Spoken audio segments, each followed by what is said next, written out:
session. Learning activities have a visible element for making students sensitive towards community issues, gender disparities, social inequity, etc., and inculcating values and commitment to society. The process and strategies inherent in social activities relevantly sensitize students to the social issues and context. Sustainable practices of the institution leading to superior performance takes to successful outcomes in terms of generating knowledge, use, as well as the community. To render the importance of societal cognizance, we have with us Ms. Jyoti as an eminent speaker for our session. Ms. Jyoti, Head Department of Microbiology at St. Anne's College for Women, has more than 17 years of teaching experience. She has been the driving force in establishing Department of Microbiology at various institutions, has been an active member of several programs, taken up consultancy work, has many research articles published in national and international journals, carried out various research projects, has the extension activities and clubs associated with the extension services under her supervision at St. Anne's, has been the recipient of Gratuity Award by District Rotaract, Vocational Excellence Award by Rotaract Club of Hyderabad Central, is also the proud recipient of St. Anne's Meritorious Teacher Award, that is the Samta Award, for her immense contribution in every field towards the institutional growth. We are very pleased to have you with us today, Ms. Jyoti, to share your expertise. Let us welcome Ms. Jyoti. Thank you, Santoshi, for that introduction. So let me share my screen with all of you.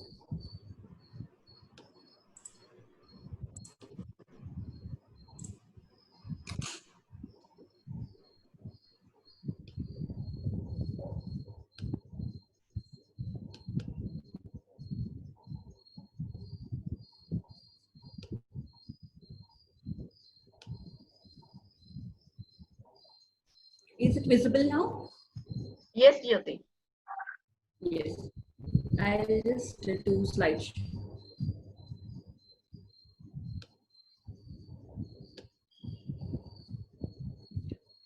So, good morning, one and all. So, I'm Jyoti, Convener Outreach Committee and Head Department of Microbiology at St. Anne's College for Women. And today, I'm going to share with you all the significance and implementation of societal cognizance, which is an important facet of higher education, because we know that education is just not limited to spread knowledge now, but also to develop social, ethical, and moral values among our students. So the outline of my presentation goes like this. It mainly is, I'm going to talk about introduction and need of societal cognizance in higher education institutions, the outcome of societal cognizance, and overview on the key indicators of criteria 3, the last 2 key indicators, extension and collaboration, and how to strategically implement these initiatives in the college, and with conclusion of a takeaway message.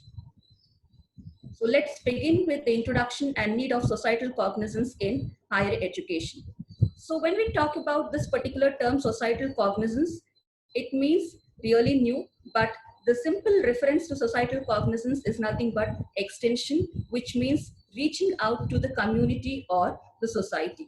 So when we have to discuss about this particular topic, so we also have to relate to the present scenario where all of us are seeing a situation which is a pandemic affected throughout the world COVID-19 situation. So I have been microbiology lecturer, I have been a microbiology student, 17 years I have been teaching students about various infectious diseases and all, but I never visualized that such a thing will come up in our lives, and now here we are facing this situation. And we have seen that the whole world is trying to mainly strive towards working against this particular pandemic, and in our nation also, there are many people, thousands of people who are affected, and millions of people who have mainly a lot of problems in relation to this particular pandemic. The government is trying to have a lot of initiatives for all of them, but still the magnitude of the problem is so very large that it is not able to reach out to each and every member, or each and every needy person in the society. So we have heartwarming stories which we read or which we heard in news recently, where there are a lot of NGOs, there are a lot of individuals who have come up and help these needy people in the cause of the pandemic. So when we talk about this particular thing here, so this particular related scenario is what is mainly called as societal cognizance. So it is social awareness and consciousness along with the happenings with respect to the surroundings and the society. So how did this extension come into a picture in higher education? So we have seen that higher education, there is a lot of evolution in higher education systems and all. So where we start with the after post-independence, we have started with University Education Commission and then Secondary Education Commission. And finally, the most important one, what we always mention is Kothari Commission. So it was in this Kothari Commission that basically extension is made a part of the higher education, and they have given us a Trinity approach towards higher education. Trinity approach is teaching, research, and extension. So what we see here, it is mainly a Trinity approach where the three important key factors for higher education institutions are teaching, research, extension, and this also is mainly taken up by UGC in 1977, and extension is mainly made a part in education in a policy statement by UGC. So when we talk about the philosophy of extension activity, so we all know that it is an important facet of higher education. It provides a link between the institution and between the society, and it is mainly sensitizing the students to the real problems of the society, and it is mainly bringing a change in the neighborhood society. So it is overall to mainly develop a personality with the students through community service and bring the academic institution closer to the society. So here we are trying to bring a change in the knowledge of the students, we are trying to bring a change in the attitude of the students, and also a desirable change in the skills of the students. So when we talk about the operational principles, so it helps students with self-development, it manages a change in various social economic parameters, it develops programs and activities that address people's need, and we generally see that these particular extension activities are carried out in groups and help students to become educators by encouraging them to participate in the development of learning activities, and it is flexible and innovative program which is mainly taken up by most of the higher education institutions. So after this brief introduction, so when we talk about the outcome of societal cognizance, so as we see the coin has two sides. Similarly, we are trying to imbibe the sense of responsibility to the students through these extension activities. At the same time, the students also develop leadership qualities through team building, networking, and they also understand the professional ethics by carrying out and planning and executing the various programs of outreach. The third point, what we are going to discuss now is an overview of the key indicators of criteria 3, the last two key indicators, extension and collaboration. So here, this particular table, it mainly is to show us the weightage and distribution of weightages for these particular two key indicators, extension activities and collaboration. So we see that in autonomous colleges, the extension activities is mainly for 50, and in affiliated colleges, it is 60 in UG colleges and again 50 in case of PG colleges. So this is only to show the weightage that extension plays a very, very important role. So when it is to affiliated colleges and not to autonomous colleges, this is a main point where we can mainly see that there is more weightage of scoring maximum marks in this particular criteria, because extension is a major important key indicator here, where we can mainly plan strategically, implement various activities, and see that we score maximum in this particular criteria. So this is only, this particular slide is only to show a difference between the metrics of extension and collaboration in autonomous and affiliated colleges, the numbering might differ. So it is only to show the metric numbers that autonomous colleges, because of inclusions of certain questions, there is the number is the metric number is different. Whereas in affiliated colleges, because we see that innovation and ecosystem and promotion of research, so these particular things are generally not available. So the numbering is different.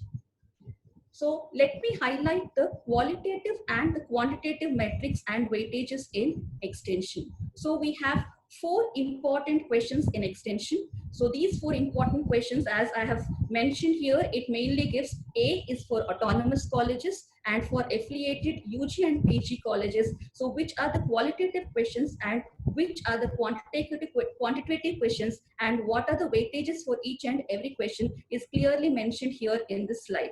So here, what we see here is there are a lot of important aspects they really ask in extension, where we are, what are the extension activities which are carried out in the neighborhood community, sensitizing the students to social issues. So that is the first question, and it mainly asks the number of extension activities which are carried out. The second question is based on, again, the number and awards, number of awards and recognitions which are received for extension activities from the government or government recognized bodies during the last 5 years. And the third question, also being a quantitative metric, again, number of extension and outreach programs conducted by the institution through NSS, NCC, Red Cross, Youth Red Cross, etc. And the last one is average percentage of students who have participated in the extension activities. So most of the questions are quantitative questions here. Second, third, and fourth questions are quantitative questions, where we can see that the more number of activities we generally carry out, so there is a lot of scope that basically we can gain marks in this particular criteria.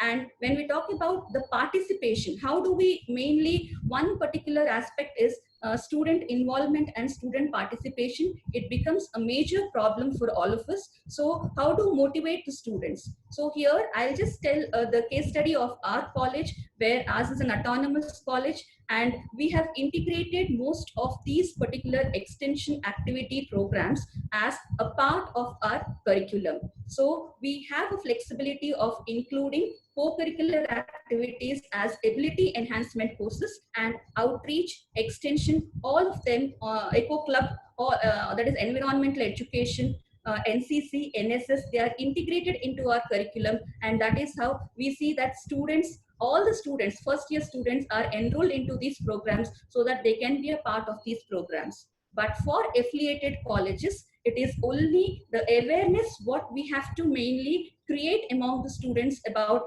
their participation. The first important thing what we can always mention to them is the importance of extension, where they go for higher studies. Whenever they go for higher studies abroad, so there are related questions to what extension or outreach you have carried out when you are carrying out your undergraduation, or else if they take up employment, basically the application form also requires the extension activities which are mainly participated by the student. So these are some key points which we can highlight to them and tell them that participating in this will add a feather to your cap, and you will have a chance among others to mainly be a part of the programs whatever you have applied for. So this is how we have to keep motivating students for their participation in extension activities. So this is this particular key indicator is not a part of societal cognizance, but still, because it falls after extension. So I'm also going to discuss about the last key indicator in criteria 3, that is about collaboration. So as we see here again, when we talk about collaborations, here we see that the metric numbers are different. In autonomous colleges, it is 3.7. Whereas in case of affiliated colleges, it is 3.4 for UG and 3.5 for PG. So all of you must be knowing that if in case we have one PG program in the college, so we mainly have to look up the manual of a PG manual for SSR, and that is how we have to mainly work upon these particular criteria questions. So when we talk about these questions on collaboration, The institution has several collaborations, linkages for faculty exchange. We are mainly, again, it is a quantitative question where we are mainly talking about collaboration or linkage, and then the number of linkages with institutions or industries for internship, on-job training, project work. This is only a question which is applied for autonomous colleges and not for affiliated colleges. And then the number of functional MOUs is the third important question, which is generally asked in case of collaboration. So the extension questions, there is one qualitative question. The first one always is a qualitative question, and second, third, and fourth questions are quantitative questions, and all the questions are similar in autonomous as well as in affiliated colleges. So there is a data template which is mainly provided by NAAC, and we are supposed to fill up all our data year-wise and according to the template given. So here I have not given the template, but definitely the template is available in the NAAC website. But I just want to mainly show you the inform you about the standard operating procedures basically for these extension questions, where we see that the number of awards received. So for that question, it is always required that e-copy of the award or the letter has to be submitted to the NAAC. So this is one important requirement for awards, number of awards which are mainly received by the institution towards extension. And which document is approved? The document which is approved is only the award received for extension activities. It is not for any other thing but awards received for the criteria that is, for the indicator that is extension activity. Then institutional awards are approved and not individual awards. So what does institutional award mean here is nothing but, suppose we have a club at an institutional level. So the club has carried out an activity and the club has received an award. So basically it will be an institutional award. But if some student participants have participated in the activity and they have received an award for their best performance, they cannot be considered here for consideration. So approved ones are only institutional awards. And then the things which are not approved are awards from the sister institutions. Generally, whatever we have some sister institutions associated with colleges.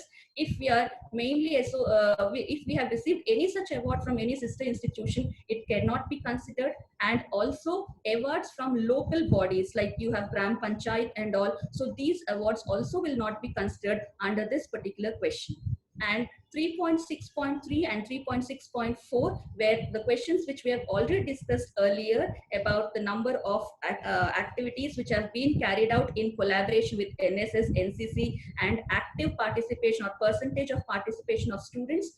So the documents required are geotagged photographs. And then we also require, the NAAC also requires a detailed report for each and every program which is being carried out, the number of students participated, and the collaborating agency. So what is a collaborating agency? Whether it is an NGO, whether it is any other collaborating agency with which we have carried out. So all these details have to be properly documented.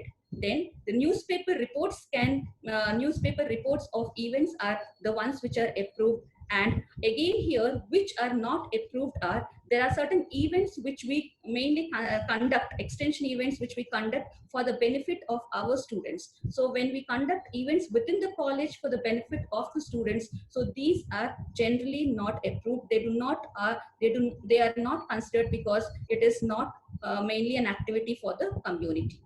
Then coming up to the next one, that is collaboration and linkage. So when we talk about collaboration and linkage, we see that there are few questions about the number of collaboration or linkages for faculty exchange, student exchange, internship, field trip during the last 5 years, number of functional MOUs with the institutions of international importance, and then number of functional MOUs with institutions. So these mainly are nothing but the questions which are asked in collaboration, and again they are all quantitative questions, and the data to be given year-wise and according to the template which is mainly asked by NAAC. So all three of them are mainly quantitative questions. So here the document required for these, so whenever we talk about any collaboration or linkage, there should be a copy of collaboration or linkage available with the college, with the institution, or with the department the nature of collaboration, whether it is faculty exchange or whether it is student exchange.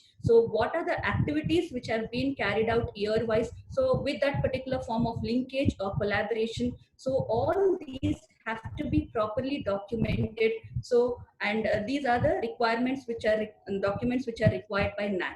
So when we talk about this particular linkage or collaboration, what are approved? It is only these documents which are valid for the assessment period. So which means that we have an assessment period of 5 years. The linkages and collaborations which have been established during these last 5 years are the valid ones which are supposed to be mainly given. So in case we had earlier a collaboration and which is not functional, it cannot be mainly considered under this particular question or under this particular metric.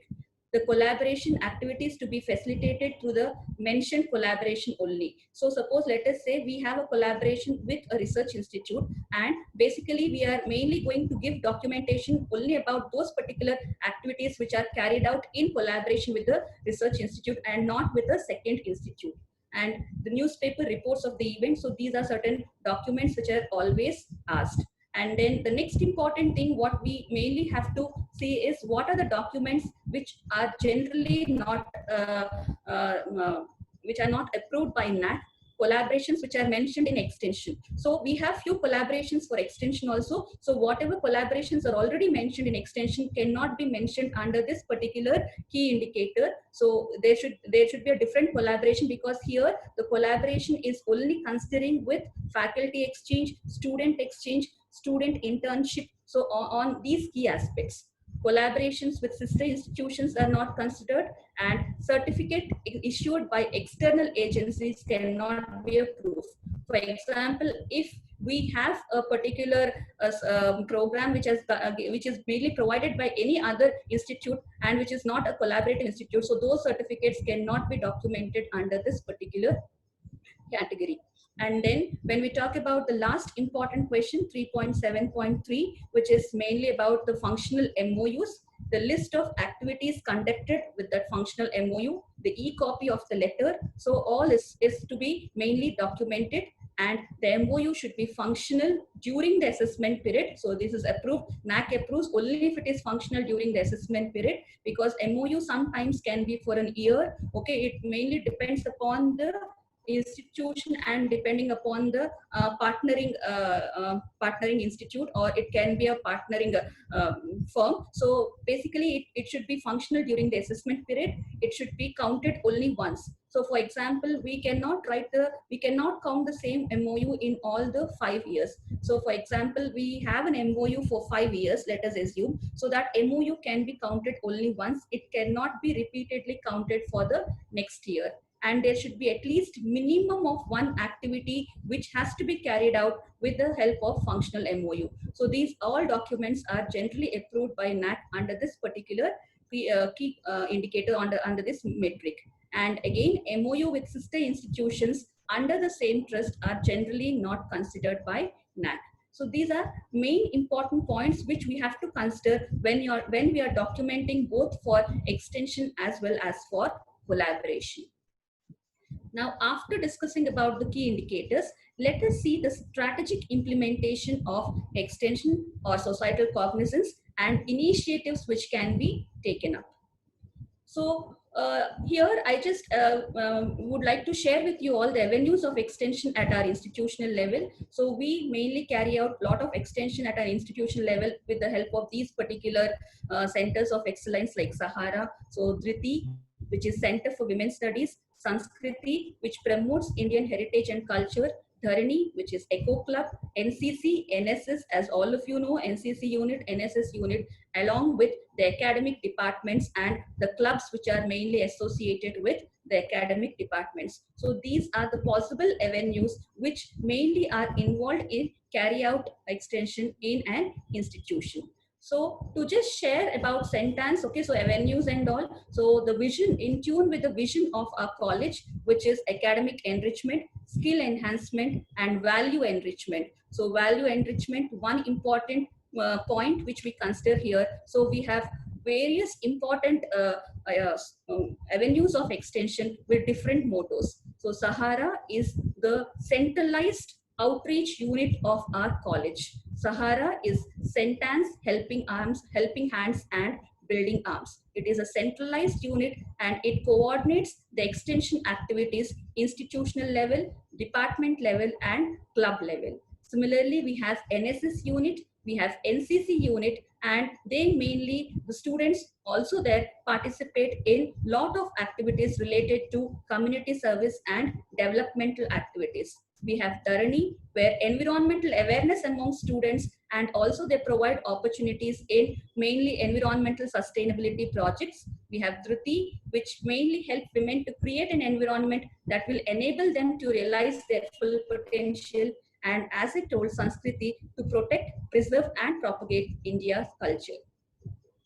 So let me just give you some important points about our centralized extension unit, Sahara, Sentence Helping Hands and Reaching Arms. So we know that the holistic development of the student is very, very important. And in order to bring about the holistic development in the student, and also to see that the student is always connected with the society and to mainly gain new knowledge. So with this particular objective, so Sahara was incepted in the year 2005, Sentence Helping Hands and Reaching Arms. And it is an innovative program which connects the students to the society or the community. And being privileged, we try to help the underprivileged with help of various activities which are planned through this particular unit. The motto of it is heart to God, hand to man, and it mainly has a student club associated with it. So this student club is mainly a club sponsored by Rotary and Rotary International, which all of you know is internationally recognized, and it is Rotary Club of Sentence College, which mainly plays a very, very important role in carrying out lot of activities under Sahara, and under the umbrella of Sahara, we carry out lot of activities in various focus areas.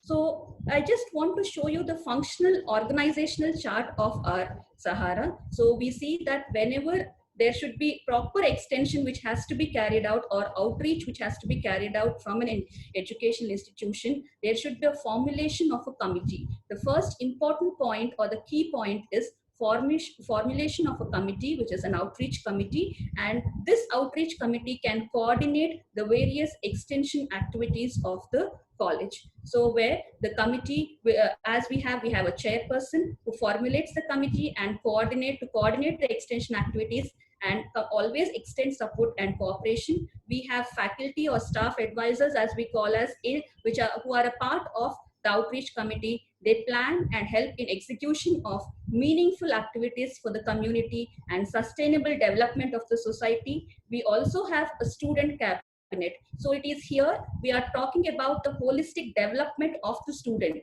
So students should be the main important members who play an active role in extension activities. We only are advisory members, that is the faculty can only play a role of an advisory member, and it is the students who are mainly going to take it forward and see that the activities are carried out in a systematic way. So it is always necessary that the faculty should mainly be a part of each and every activity. So all the activities whatever are coordinated by outreach, so it is necessary that faculty is a part of the particular activity, because it motivates the students to give their best and also motivates the students to perform the activity better in the environment, in the new environment wherever they go. So the student cabinet is mainly representing the student body that coordinates the activities planned with the help of faculty advisors. And finally, we have student volunteers.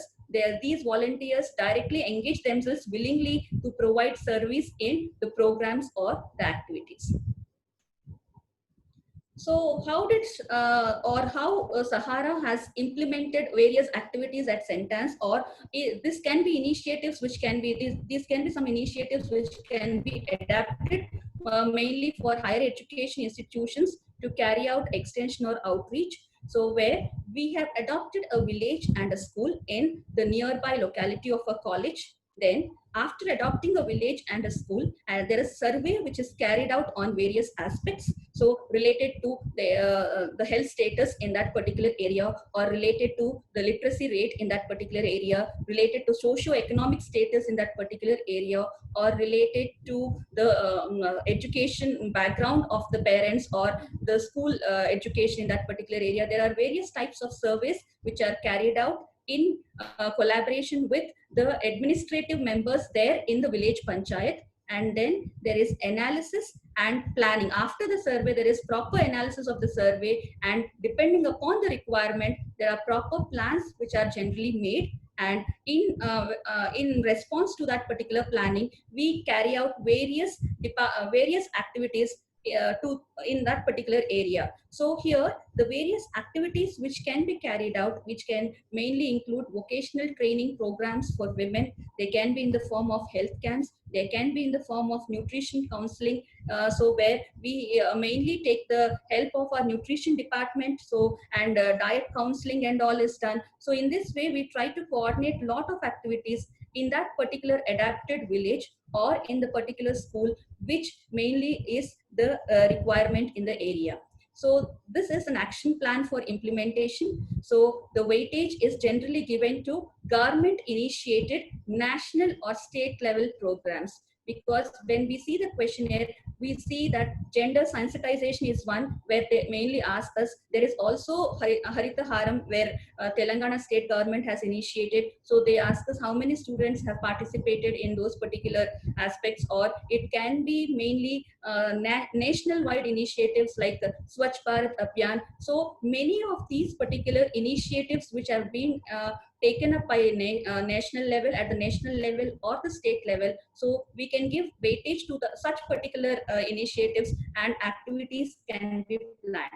Identify the focus areas. So which areas you mainly want to work upon, so is mainly an important factor what the institution has to consider. And then after identifying the focus areas to work upon, plan and execute activities accordingly. So this can be an action plan for implementation under outreach or extension.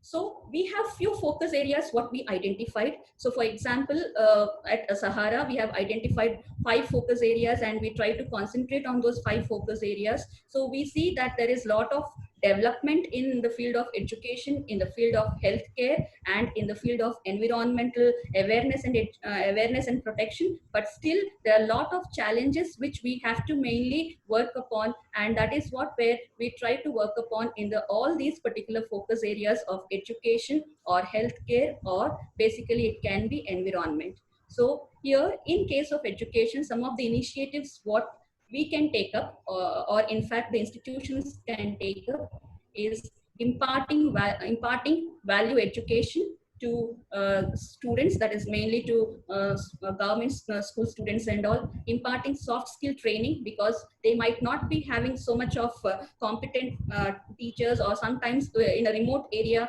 they will not have those facilities. So imparting soft skill training to them. So here students, mainly our students will be resource persons, and they function as teachers in those schools. Then promotion of science and mathematics, which is mainly through hands-on training activities. So their fundamental concepts can be enhanced by carrying out hands-on activities, because these government schools, we observe that the lab sessions or the practical component is generally missing. So the foundation of the concepts can be made strong by mainly carrying out these hands-on activities. Then career counseling sessions, because the 10th class students generally need lot of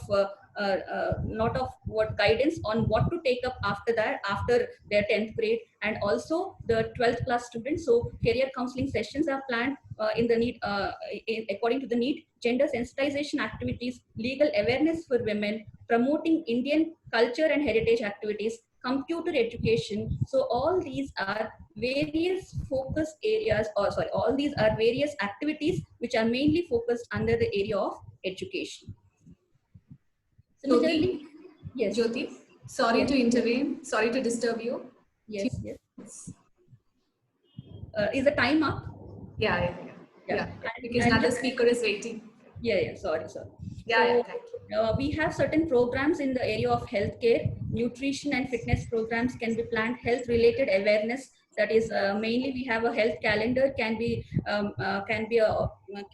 placed, and there can be drives, rallies, walks, hygiene awareness, and we can activities on emerging infections or seasonal infections or diseases, then sessions on non-communicable diseases like diabetes, obesity, menstrual hygiene awareness, women health. All these are certain areas where we can work up and plan activities, because these are mainly required by most of the communities. Now, when we come to environment, so here environment education, again, it has certain activities and it has certain training programs. So the regular feature is plantation. We have upcycling, recycling activities, lake cleaning activities, waste management activities in collaboration with GHMC, well thought of waste in collaboration with ITC.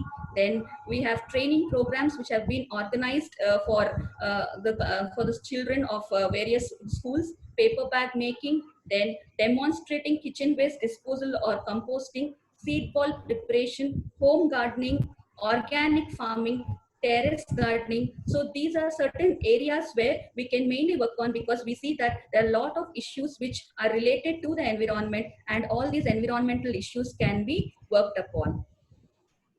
So the collaboration with what we work for extension activities also matters a lot. So we have collaborations with Rotary International, with the non-government organizations, with hospitals, with GHMC, Worldwide Fund for Nature, WWF, ITC, Red Cross Telangana, then State Social Welfare Department, Telangana State Pollution Board. So we have always carried out, and always activity which are carried out in collaboration generally will have a greater weightage. So it is better that we basically carry out activities in collaboration. So let me just give you the documentation part of it. So what are mainly required for documentation? So the outreach committee for the academic year. Okay, suppose we are trying to document for an academic year, the committee for the academic year, the minutes of meetings, what we have with IQAC about how to go ahead, the internal minutes of meeting, the action plan to be implemented, the student cabinet details, minutes of meetings with the student cabinet, the list of student volunteers participated, detailed activity report, and then photographs or newsletters, video clippings, media coverage, or social network pages. Now we see technically our students are really very good at all this, and we can have a social network page where they can post all the activities, and also their awards, certificates, and appreciation letters which are received either through to the club or which are received individually. All these have to be documented in case of extension. So for example, if we have to document a program or an activity, so let me tell that I've planned an activity which is on hygiene awareness. So first, the flyer or poster designed for the activity, the letter of correspondence where I want to plan, if I'm planning it with a school, so a correspondence with the school, then permission letter from the principal. So we need to take a permission letter from our principal with details of faculty or involved and list of participating students. Then report where it includes date of activity, time and duration of activity, venue, brief write-up, feedback from the target group, reflections of student volunteers, photographs or media coverage with enclosure in the form of parent consent letters. This is a must for extension activity, because parents have to be aware of where the student is participating. If in case of college hours, if a student is participating in an extension activity, parents should be aware of that, and only with consent letters the student should be allowed to participate in the extension activity. Miss Jyoti, I'm so sorry to intervene again. It's all done. So last slide. So yeah, extension activities have to create an impact. So we are always supposed to mainly make a note of the impact created after each and every extension activity is mainly carried out, because impact matters a lot, and that is what is mainly asked by the NAC. So takeaway, it is mainly our role to play is to sensitize our students, empower our students, then connect and engage them with the community and transform them into responsible citizens. So with this takeaway message, I would like to conclude, and